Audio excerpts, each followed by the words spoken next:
Welcome to Two Cooks in the Kitchen. We wait and wait for the time of year when the peppers are finally ripe, and we finally got there. So today we are going to make chili rellenos, and our journey starts with a trip to the farmer's market to get chilies.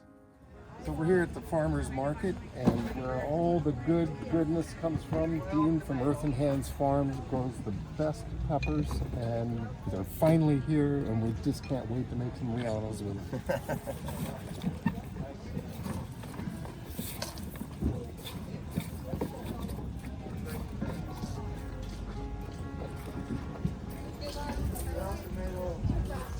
So once we get our peppers home, the journey begins. First, we're going to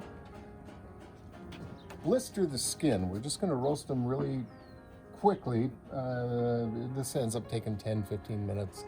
We just want to get the skin loosened so we can peel these. So on to the Barbie they go.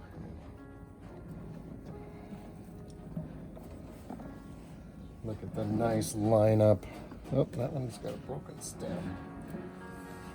And we'll just let these heat up for a little while, and we'll come back when they're cooked a little bit. So these are starting to show little signs of getting done on one side. That side, you can see where the peel is split, and that's going to make it really easy to get off of there. Okay, so as they get done, you can see this one nicely done all the way around. Just throw them in a pot with a lid. These need to steam for a little while. We used to do this in plastic bags, but then, you know, we were throwing plastic away. See, I didn't think this one was quite done enough. That one. This one is totally done. You can see the skin peeling off. And the pot works really well. Sometimes I'll have like 20 or 30 peppers, and I have to do them in batches on the grill, and you just keep throwing them in the pot when they're ready, and eventually you got them all in there and they steam, and then we'll peel them when they're all done. All right, so we're peeling the peppers now, and since I want to make rellenos out of these, I'm trying to leave the peppers whole. I got more than I need because sometimes it just doesn't work out. But we're going to take the peels off, and we're leaving the stems on for the rellenos. If we were using these for anything else, we'd take the stems off, and that makes it a lot easier to get the seeds out. But for rellenos, what we need to do, we look for, sometimes it'll split on one side or the other, and you can see this one split on this side. So I'm going to use this side to get in there, and the seeds are attached at the bottom of the stem. So I'm just trying to, by feel, get in there with the knife and scrape the seeds off without poking all the way through the chili. So I don't know if we'll be able to, yeah, I see, you can kind of see where the seeds are here, and we'll just pull all those out. And then oftentimes they're also attached to this string that goes down the whole length of the chili, and it'll rip the whole chili apart if you let it. So I just pull it off, and then we're going to rinse, and any seeds that are still down in there will hopefully float out. And that one, it's a little ragged. The opening's pretty big. It would work for a relleno, so we'll put it over there. The ones that won't, we just take the stem off. We're gonna use those for something else. We'll probably freeze them. Then we go for another one. And I need 4 that are gonna work for rellenos, and beyond that, I don't care about the rest of them too much as to, you know, whether they come out whole or with a stem. And this one didn't get singed quite as much, so some of the skin's a little harder to get off.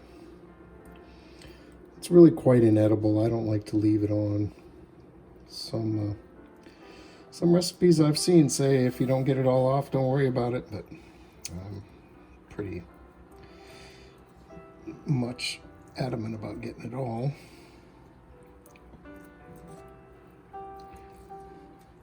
This side's a little much easier.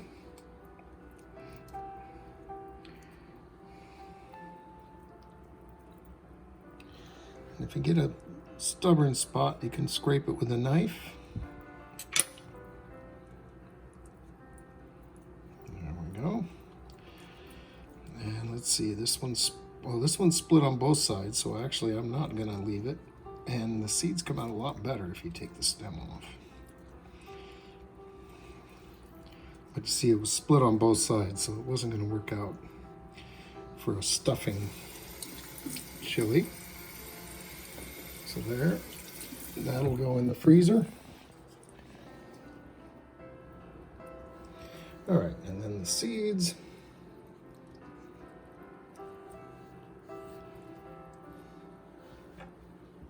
You don't always have to cut them. You can often just scrape them with your fingers.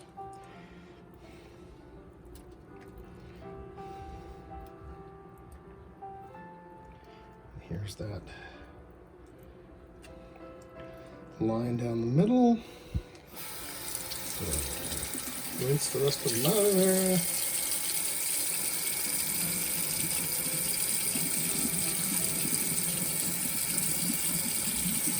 There we go. Yeah, I got 6 pretty good peppers here. That means I can pick the 4 that are the best. I'm gonna get rid of this one.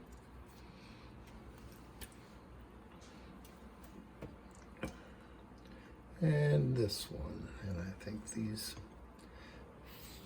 well, that one's got an extra hole, but I like it. I'm going to get rid of this one.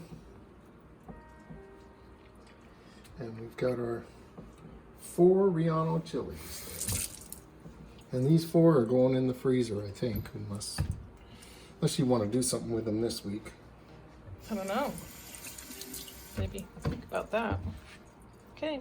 Okay, there you have it. All right, so now we're ready to stuff our chilies.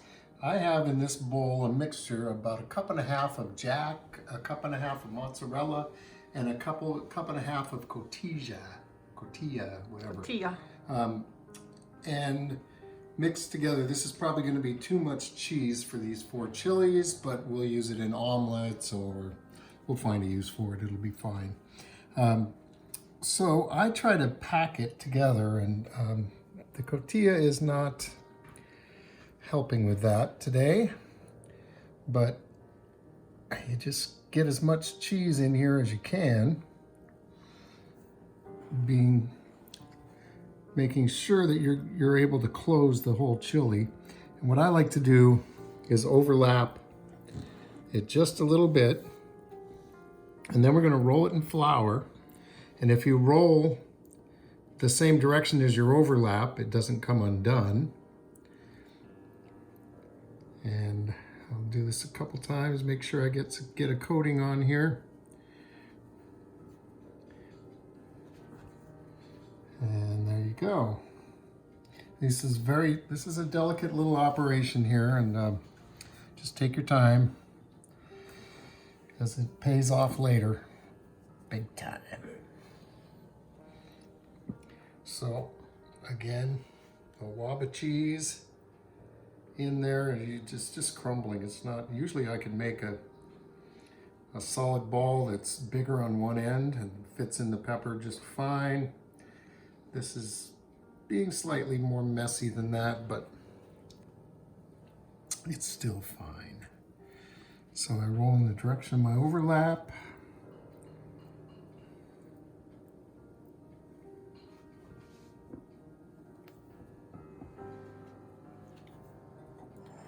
There we go.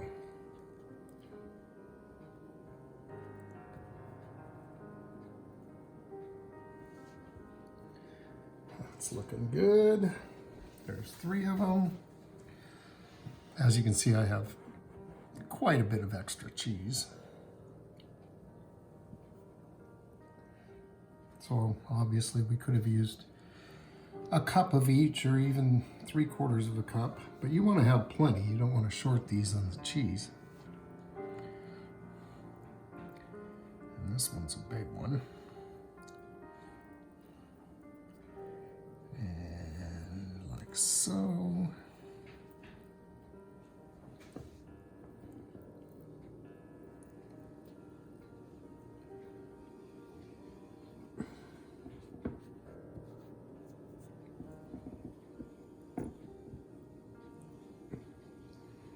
Oh yeah, perfect. And these are going to sit in the fridge for a couple hours. It really helps them stay together when we dip them in the batter and put them in the oil. So we'll come back after these are chilled and we're ready to cook them up. So now it's time to make our batter for our Rellenos. So I have separated 3 eggs and I have whipped the whites into pretty stiff peaks. That's stiff. And you need clean beaters for the egg whites, but you don't for the yolks. So I did the whites first. Into the yolks, and here's my 3 yolks, one of them busted on the way out. I'm putting 3 tablespoons of flour, a 1/4 teaspoon of salt, and 1 tablespoon of water, which I couldn't really prepare ahead of time, so there it goes. And then we're gonna beat this up too and try and get a little air into it. And I did the egg whites first because you didn't really need to listen to this mixer go for that long. Let's see if we can get some air into these. And this is just going to make a fluffy little batter for our Rellenos.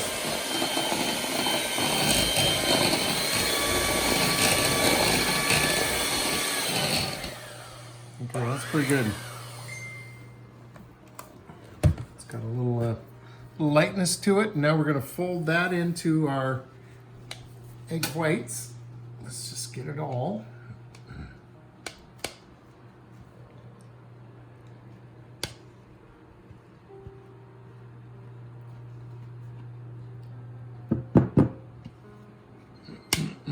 Everything's happening at once. Yep, we're all ready. You can just turn the timer off. That's rice. Okay. This is sort of a point of everything's happening at once. And yeah, we just fold this together. And we're gonna dip our Rellenos into this before we fry them. And it's gonna be perfect. Okay. All right, so it's time to cook our Rellenos. Let's see, the oil, it's popping because we just put some water in there and it's getting up close to 350. I think it's close enough. That's kind of what we're looking for. So yeah, it's going up. It's fine, good. It's climbing quick. It's good. So we are going to I'm gonna turn this oil down just a tiny bit. try this feat of teamwork because the way we cook these is... Where's my thing, my utensils? Kel- You have it. Okay. Kelly does the... You got it, just that. That's fine. There's another one. It's fine. Here it goes. It's gonna So spitter here spatter. we go. Ah! Okay, we're gonna do a little magic of changing the camera back and forth. I have. All right, here we go. Give me that fork over there. Okay, here we go. Oops, that's a little bit not quite as hot, but it's fine. But I like to move the stuff around while it's still pretty raw. Cover it. Oh, come on, wake up. It was definitely hot.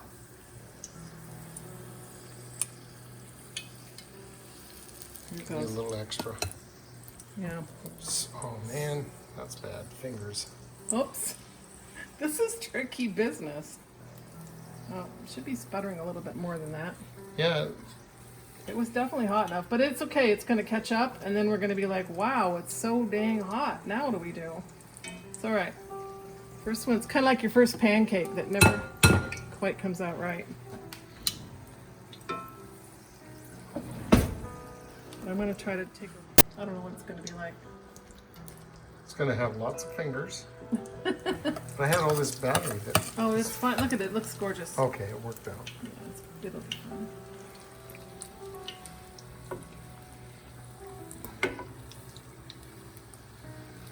So yeah, this is going to be great. We're going to plate these. We have some... we have our Colorado sauce. Yeah, there you go. That we spent all day making. Yesterday. And we have some Mexican rice. If you can say that, I'm not sure. Salsa. And we have some beautiful salsa with our cherry tomatoes and serranos. And Look at this it's award-winning. lovely. Yeah, that one's party. Okay, I think we're done with the cooking of those, and we'll come back when we have it plated up. Show you what we came up with. All right, so here's the plating we came up with. This is on the Colorado sauce with the rice and the salsa and some flowers for beauty, and then a little bit more Colorado sauce drizzled over the top. So thanks for watching Two Cooks in the Kitchen, and we'll see you next time.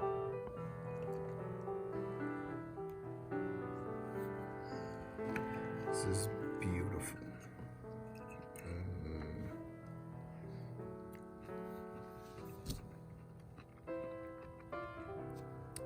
You know, you wait all year for these peppers to finally come ripe, and this is why. This is great.